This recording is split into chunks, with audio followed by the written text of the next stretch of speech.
Teman-teman, hari ini saya ingin bercakap-cakap tentang misteri kehidupan dan kematian. Anda merasa tidak ya kadang-kadang bahwa hari-hari kita itu berjalan begitu cepat? Sambil joke, sambil bercanda, saya kadang-kadang ngobrol dengan para romo di satu komunitas, kok udah malam lagi? Kok sudah doa malam lagi? Loh, kok sudah doa pagi lagi?" Hari-hari kita berputar begitu cepat. Apalagi kalau Anda masuk usia produktif yang seperti kami di komunitas para romo muda, setiap hari disibukkan dengan berbagai macam pelayanan, pekerjaan, dan tanpa sadar, nanti kita tahu-tahu sudah berulang tahun. Dan orang akan menyanyikan happy birthday to you, happy birthday to you. Semua akan pesta, semua akan bersyukur, semua akan bergembira.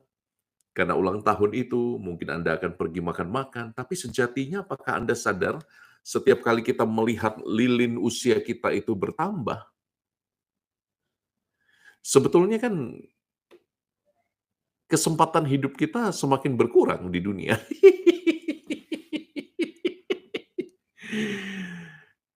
Sebetulnya jalan hidup kita menjadi semakin pendek, bukan? Setiap kali kita berulang tahun. Hanya saja kadang-kadang kita enggan berbicara tentang kematian. Kematian seringkali dianggap sebagai sesuatu yang menakutkan, kematian seringkali dianggap sebagai sesuatu yang mengerikan, setidaknya untuk dua hal. Satu untuk alasan yang bodoh dan satu untuk alasan yang lebih filosofis. Untuk alasan yang bodoh adalah karena di Indonesia kita sangat suka film horor. Sehingga kematian itu idenya dekat dengan pocong, kuntilanak, dekat dengan hantu yang berdarah-darah, yang rambutnya panjang, itu sebabnya saya cukur, supaya rambutnya tidak terlalu panjang. Itu alasan bodoh yang pertama, tapi juga ada alasan yang lebih filosofis, teman-teman. Karena kematian adalah pengalaman kehilangan. Kematian identik dengan kesedihan dan air mata. Kematian identik dengan pengalaman terputus dari mereka yang dikasihi. Dan pengalaman manusiawi ini siapapun pasti akan mengalami. Kalau Anda sungguh manusia yang bukan seperti Sunggokong lahir dari batu, mestinya mestinya Anda setidaknya akan mengalami pengalaman sedih akibat kepergian karena kematian. Dan itu adalah pengalaman yang sangat manusiawi, pengalaman yang sering diidentikan dengan negativitas, tidak nyaman. Tapi poinnya, betulkah dalam iman Kristiani kita memandang kematian melulu sebagai sesuatu yang negatif? Teman-teman, kita bisa melihat bagaimana Putra Allah masuk ke dalam dunia dan memeluk realitas manusiawi kita, termasuk realitas kematian. Yang indah dalam iman Kristiani adalah bahwa kita beriman pada Allah yang begitu konkret, pada Allah yang bisa mengerti kita karena Dia menjadi manusia seperti kita dalam pribadi Yesus Kristus, Allah Putra. Dan bukan hanya itu, bukan hanya mengerti mencintai dengan hati manusiawi, Allah Putra juga membentangkan tangannya di kayu salib, memeluk misteri penderitaan, dan bukan hanya memeluk misteri penderitaan, Allah Putra bahkan memeluk misteri kematian sebagai sebuah keterceraian. Di depan misteri kematian itu Allah Putra, yang dirinya adalah betul-betul sungguh-sungguh Allah dan sekaligus sungguh-sungguh manusia, berteriak pada Bapaknya, Eloi, Eloi, lama sabachthani. Bapa, Bapa, mengapa engkau meninggalkan aku? Bahkan sesaat sebelum kematian, Yesus masih menghadapi krisis manusiawi yang dia tahu itu akan akan membuatnya bahkan sampai berteriak, "Bapa, Bapa, mengapa Engkau meninggalkan aku?" Mari kita masuk ke dalam misteri ini, teman-teman. Saya ingin mengundang Anda untuk kembali pada pengalaman kematian pertama Anda.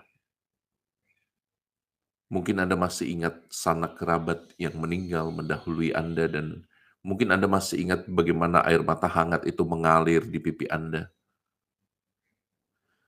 Tapi mohon juga diingat bahwa dalam iman Kristiani, kematian tidak hanya menjadi sesuatu yang negatif. Karena apa? Karena setidaknya Putra Allah sendiri mengambil pengalaman kematian itu sebagai sarana untuk mendatangkan keselamatan kita. Ya dan amin. Kalau teman-teman bertanya, mengapa ada kematian? Maka jawabannya sebetulnya bukan kehendak Allah kematian itu yang pertama-tama, tapi pilihan bebas dari manusia. Kitab suci dengan amat gamblang menerangkan bahwa manusia pertama, Adam dan Hawa, diciptakan dengan begitu sempurna dan mereka mengalami kematian karena mereka memakan buah terlarang. Karena mereka memilih dengan bebas untuk makan dari buah yang sudah dilarang. Apakah kejadiannya letterlek seperti itu terjadi? Well, siapa yang tahu? Menurut saya kitab suci memberi figurasi atau memberi gambaran tentang bagaimana pilihan bebas manusia membuatnya jatuh dalam dosa yang berakibat pada kematian. Pada saat kita memakan buah terlarang itu, kondisi ragawi kita itu tidak lagi sepenuhnya mencerminkan gambaran Allah yang mula-mula pada saat penciptaan, di mana manusia tidak mengenal penderitaan, di mana manusia belum mengenal kematian dan dosa. Justru pada saat dia makan buah yang terlarang itu, orang menjadi tahu bahwa dirinya telanjang, ada rasa malu, ada rasa pengenalan akan dosa. Nah, itulah teman-teman yang menarik kalau kita renungkan dari misteri dosa dan kematian. Maka pertanyaannya dalam iman, mengapa kematian harus ada? Kematian harus ada karena kematian adalah buah dosa yang adalah pilihan bebas dari manusia. Manusia memilih sendiri kematiannya. Dan ini difigurasikan dalam kisah kejadian yang Anda dan saya sudah baca luar biasa. Tapi mari kita lihat bahwa Allah tetap mencintai kita, bahwa cintanya tidak terbatas oleh dosa, cintanya tidak terbatas hanya oleh buah terlarang dan bisikan si iblis. Belas kasih Allah menetapkan bahwa ciptaannya harus bahagia. Belas kasih Allah menetapkan bahwa ciptaannya harus bahagia walaupun dengan berpeluh dia mencari nafkah, walaupun dengan bersakit-sakit dia akan menderita sakit bersalin, kata kitab suci kepada Adam dan Hawa kan. Tapi Allah menghendaki bahwa dosa yang dibuat oleh Adam dan Hawa kelak akan mendatangkan putra Allah penebus yang sedemikian agung yang akan mengambil kematian itu sebagai jalan untuk menyelamatkan manusia, memberinya kesempatan untuk bangkit pada akhir zaman dan bukan hanya itu untuk mengangkat jiwa kembali ke dalam surga. Karena sejak Adam dan Hawa berbuat dosa, surga ditutup, orang-orang berada di tempat penantian, dan sampai saat penebusan Yesus, barulah kemudian pintu surga dibuka dan penebusan terjadi karena apa? Karena Yesus menyerahkan diri kepada maut. Dia yang tidak bersalah menjadi kurban tebusan atas dosa kita. Dengan cara apa? Kematian. Maka dalam hal ini kematian kita pandang dalam perspektif baru. Bukan lagi sebagai sesuatu yang menakutkan, bukan lagi sebagai akhir segala-galanya, tapi kematian adalah awal untuk kembali kepada pencipta kita, untuk kembali merasakan kebahagiaan yang sempurna dalam bentuk yang baru. Maka dalam iman Kristiani sering kita dengarkan bahwa kematian bukanlah akhir. Hidup tidak berakhir, hidup hanya diubah.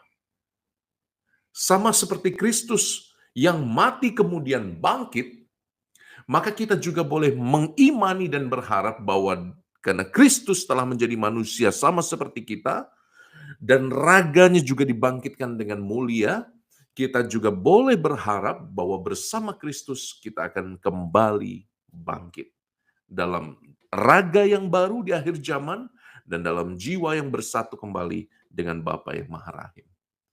Nah, teman-teman yang terkasih dalam Kristus, inilah misteri kematian. So what's the point, Romo? Ngapain kita cerita tentang ini? Setidaknya ada 3 poin yang baik kita renungkan di Triduum hari pertama ini. 1, halo, hidup Anda itu sudah ada tanggal expired-nya. Kalau saya tanggal expired-nya di sini. Kita selalu bertambah, usia kita itu tidak bertambah sebetulnya, justru malah berkurang usia kita setiap ulang tahun. Kesempatan itu pilihannya Anda isi sendiri ya. Anda ingin berbuat yang kurang baik, Anda ingin hidup tidak kudus di depan Tuhan, atau you ingin supaya kesempatan hidup yang singkat ini juga menjadi persiapan untuk kita hidup di sana. Tuhan ingin hidup kita yang di dunia yang singkat ini, kata pemazmur 60 atau 70 jika kuat, ya kan? Saya sudah separuh, saya sebentar lagi akan berulang tahun ke-37 ini. Pilihannya apa? Apakah Anda ingin menjadi bahagia di dunia? Apakah Anda ingin menjadikan hidup Anda saat ini surga kecil, sebelum nanti kita menatap Allah dari wajah ke wajah?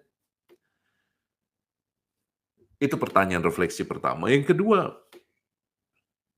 Romo ingin ingatkan, kematian selalu adalah akibat dosa. Maka tiap kali kita berbuat dosa, tiap kali kita memutuskan untuk dengan sadar kita melawan cinta Allah, dengan sadar kita hidup tidak kudus, dengan sadar kita hidup menyimpang, dengan sadar kita memilih apa yang hanya mengenakkan badan, namun membunuh jiwa. Setiap kali kita menyakiti hati orang lain, setiap kali kita hidup dengan cemar, setiap kali pula kita mengalami kematian-kematian kecil dalam hidup kita. Maka setidaknya mari kita kembali pada semangat pertobatan. Itu pesan Romo yang kedua. Triduum ini kan sebetulnya akan mengarah pada undangan Romo bagi Anda untuk mencari Bapa pengakuan. Sempatkanlah diri dalam 3 hari ke depan ini untuk pergi ke kamar pengakuan. Mungkin sudah lama Anda belum mengaku dosa. Jangan tunggu nanti masa Advent, lama. Kalau bisa itu sebulan sekali kita pergi mengaku dosa. Lalu akukan dosa Anda di depan imam. Dan dengan rendah hati mohon belas kasih Tuhan. Pergilah mengaku dosa, supaya Anda dibebaskan dari kematian-kematian kecil, sebelum nanti kita mengalami kematian yang agak besar itu. Kalau dalam kasus saya, kematian saya pasti sangat besar, petinya sangat besar. Mungkin orang yang menggotong saya juga harus besar juga badannya. Mari kita hindarkan diri kita dari kematian-kematian kecil yang tidak perlu. Kalau Anda tergoda untuk berdosa, Anda teriak dalam hati, Bunda Maria tolong, Roh Kudus tolong. Saya kalau sedang dalam godaan untuk banyak hal, saya selalu sebut dua itu, Roh Kudus tolong, Bunda Maria tolong. Dan biasanya saya akan terbantu untuk kembali melihat visi yang lebih besar dari hidup kita. Visi kekudusan, visi hidup suci, visi berkata-kata baik, berpikir baik, bertindak baik. Itu poin kedua saya. Poin ketiga saya yang terakhir adalah misteri kehidupan, misteri kematian sejatinya dalam iman Gereja Katolik kita percaya bahwa keduanya selalu seiring sejalan. Kalau Anda siap hidup, Anda harus siap mati.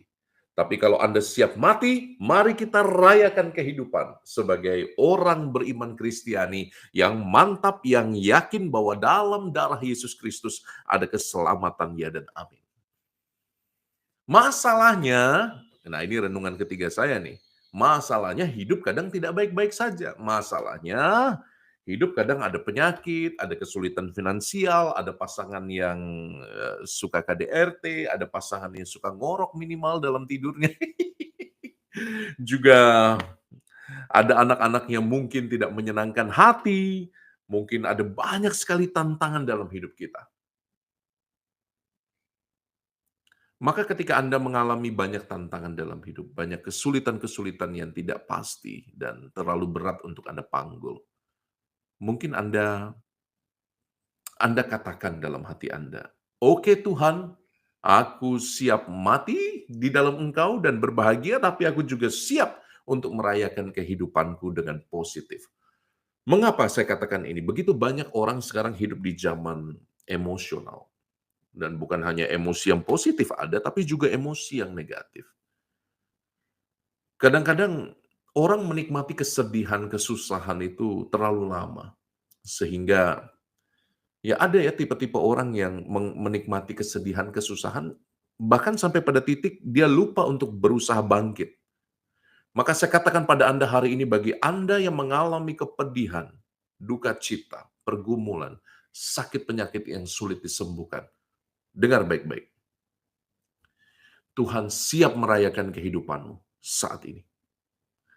Tuhan siap berada bersamamu saat ini. Tuhan siap untuk menjadikan hidupmu lebih baik. Tapi apakah engkau siap mengulurkan tanganmu dan mengatakan, Tuhan tolong. Tuhan aku mau bangkit. Maka semoga 3 poin permenungan ini membantu kita merenungkan sekaligus misteri kematian dan juga sekaligus misteri kehidupan.